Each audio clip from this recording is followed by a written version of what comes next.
And a voice came to him and said, Rise, Peter, kill and eat. But Peter said, Not so, Lord, for I have never eaten anything common or unclean. And the voice spoke to him again the second time, What God had cleansed, you must not call common. But God had shown me that I should not call any man what? Common or unclean. When did God tell Peter, what I have said is clean, you cannot call common? Where was that? That's from the same vision in verses number 12 to verse number 16. Meaning that in verse number 12 to verse number 16, it has nothing to do with food. It has nothing to do with food. Did you guys hear that? It has nothing to do with food. The vision is about the message going from the Jews, which were considered clean people, to the Gentiles, which were considered unclean. Guys, welcome back again. Welcome back. This is JoeOpenDrive TV. As we begin, don't forget to hit that like button and that subscribe button as you get in. Look at that tip. What is an abomination? So, as we're gonna start, let me start by saying this.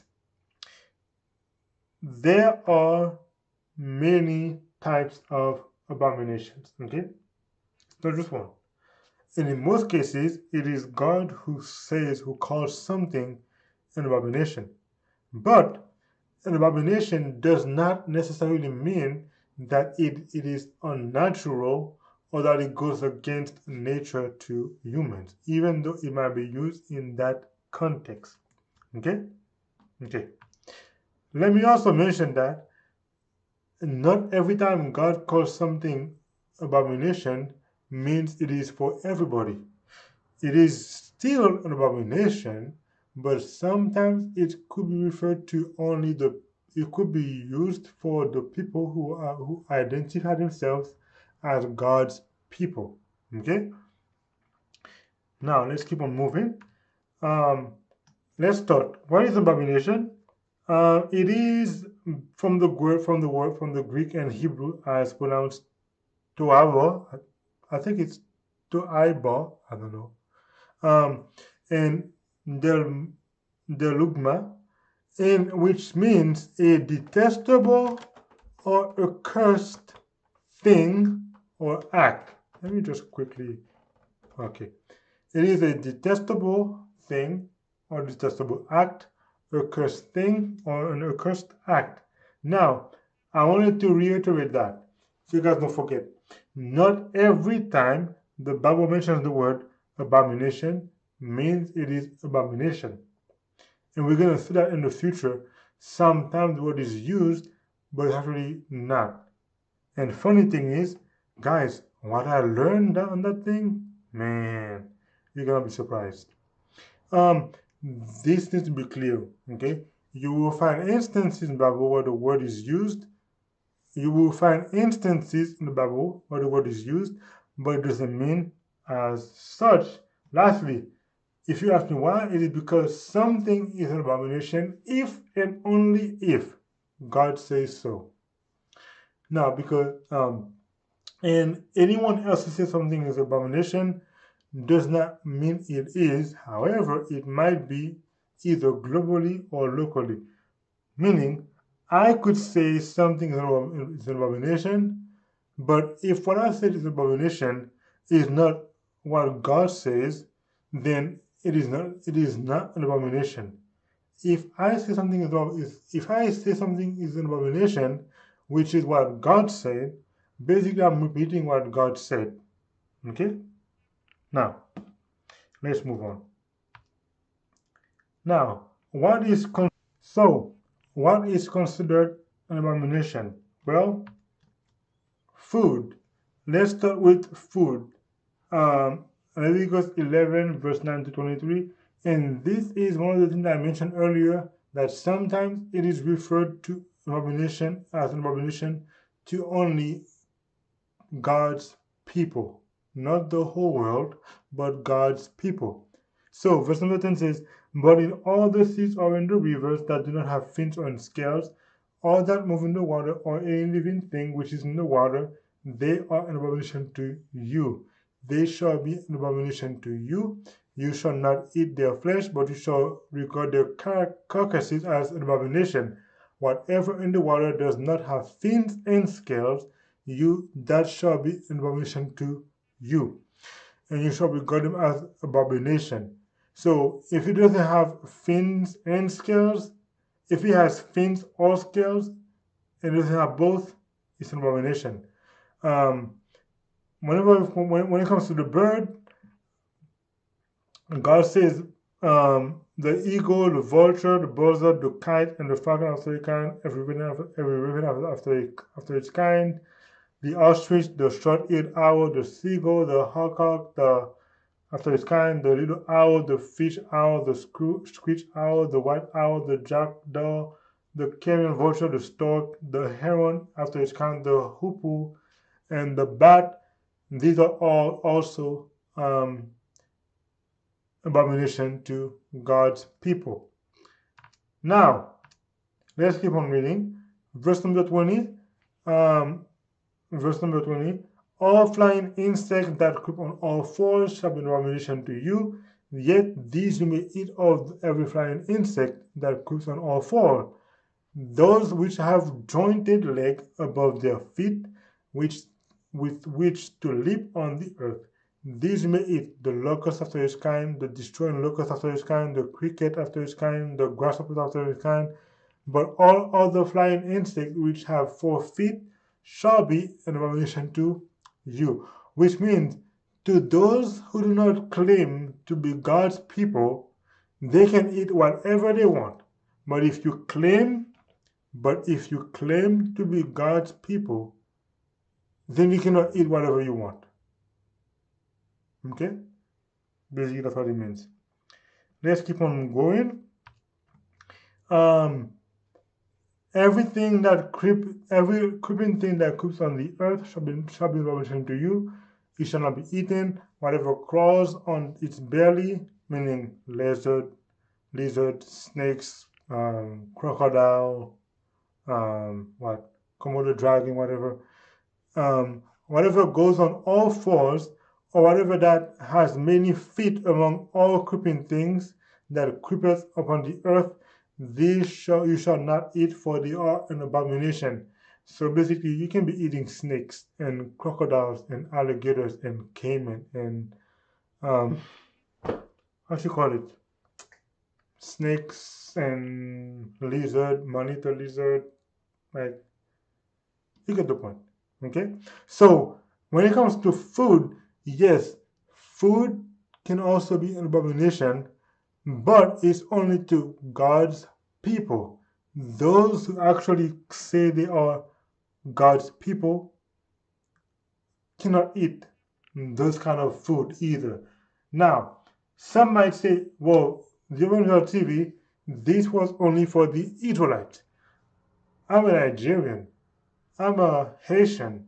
I'm a Cuban. I'm a Mexican, Brazilian, Canadian, U.S. citizen. I'm a Russian. I'm a Chinese, Japanese, North Korean, Taiwanese. I don't know, Australian.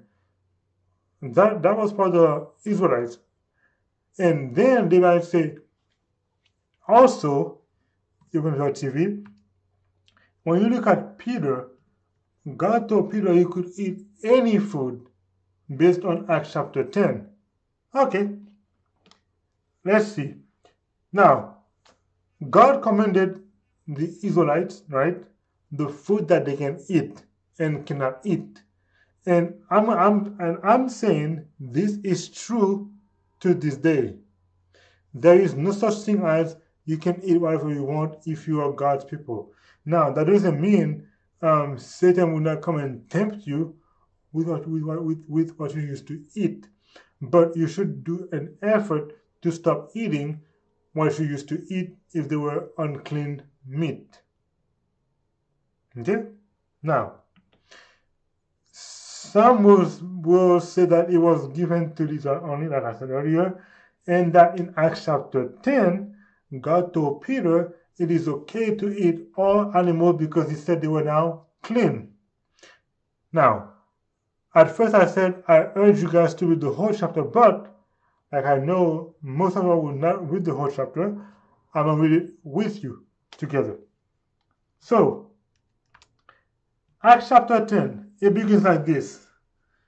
There was a certain man in Caesarea, I think that's how you pronounce, named called Cornelius, a centurion of what was called the Italian regiment, a devout man and one who feared God with all his household, who gave alms generously to the people and prayed to God always. About the 9th hour of the day, he saw clearly in a vision an angel of God coming in and saying to him, Cornelius. And when he observed him, he was afraid and said, What is it, Lord? So he said to him, Your prayers and your alms have come up for a memorial before God. Now send men to Joppa and send for Simon, whose surname is Peter. He is lodging with Simon, a tanner, whose house is by the sea. He will tell you what you must do. Let's keep on going. When the angel spoke to him, when the angel who spoke to him had departed, Cornelius called 2 of his household servants and a devout soldier, for whom those who waited on him continually. So he had explained all things to them. He sent them to Joppa. Peter's vision. The next day, as they went on their journey, he drew near the city. Peter went up on the housetop to pray about the 6th hour. Then he became very hungry and wanted to eat, but while they made ready, he fell into a trance and saw heaven open and an object like a great sheet bound at the 4 corners descending to him and let down to the earth. Verse 12. In it were all kinds of 4-footed animals of the earth, wild beasts, creeping things, and birds of the air. And a voice came to him and said, Rise, Peter, kill and eat. But Peter said, Not so, Lord, for I have never eaten anything common or unclean. Why? Because Peter understood that eating all kind of meat was an abomination. You have to eat certain things. Let's keep on moving. And the voice spoke to him again the second time, What God had cleansed, you must not call common. This was done 3 times, and the object was taken up into heaven again. Now, the problem is, yes, when you read it up to here, it sounds like God said you can eat anything. You can eat lizards, snakes, jaguar, lion, zebra, coyotes, dog, cats, and everything, right? Falcon, vulture. It would mean that. The problem is most people that preach that kind of, I would say, lie, they stop right here. They stop at verse number 16, and they do not read the chapter after that.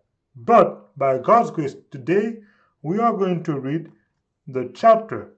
Not the whole chapter, but most of it. Let's keep on reading. Now Peter is summoned to Caesarea. Now while Peter wondered within himself what this vision which he had seen meant, behold, the men who had been sent from Cornelius had made inquiry for Simon's house and stood before the gate.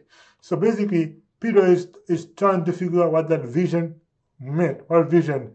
In verse number 12 to verse number 15 or 16, right? Okay. And they called and asked Simon whether Simon, whose son was Peter, was lodging there. While Peter thought about the vision, from verse number 12 to verse number 16, the Spirit told him, Behold, 3 men are seeking you. Arise therefore, go down and go with them, doubting nothing, for I have sent them.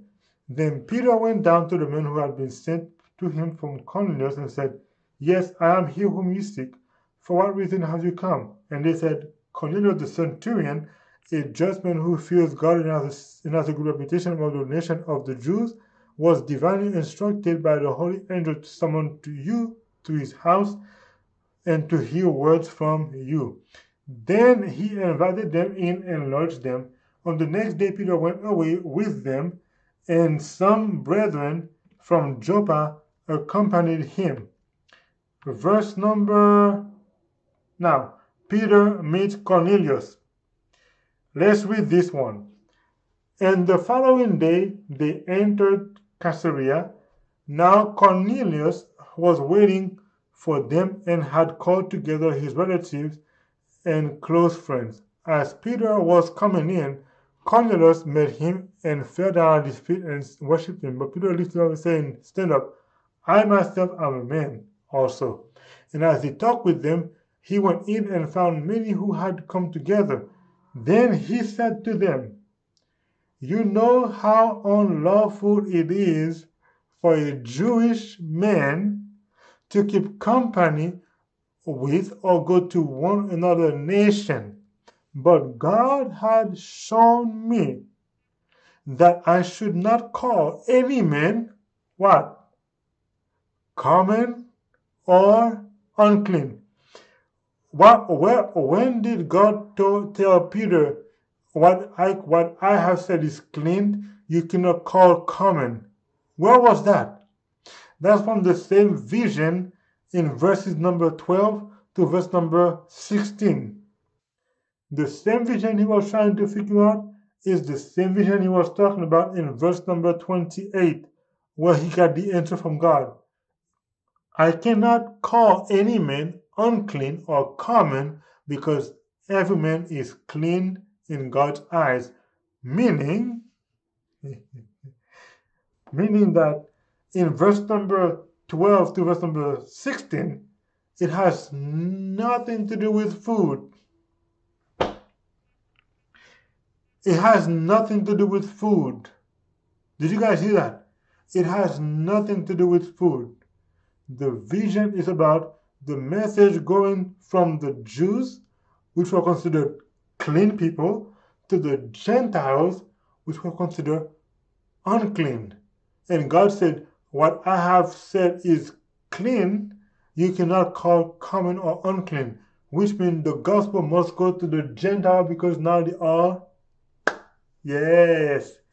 No, my friend, it wasn't about food. Most pastors, they stop at verse number 16 and they disregard the chapter. And that's why people like to use Acts chapter 10 so many times. I'm like, no, Acts chapter 10 has nothing to do with food. It's about the message going to the Gentiles. Now, I'm hoping that what I just showed you guys helps you to understand. Please read the whole chapter. That's why I keep saying that in my videos. Read the whole chapter. You can't just read a portion. No, read the whole chapter. Read the whole chapter. Even if it's something you grew up knowing, try to read the whole chapter. You might find out what you've been taught was not truthful at all. Read the whole chapter. Okay? I'm not trying to make that video too much longer. Let me just get it. Get it quickly with you guys.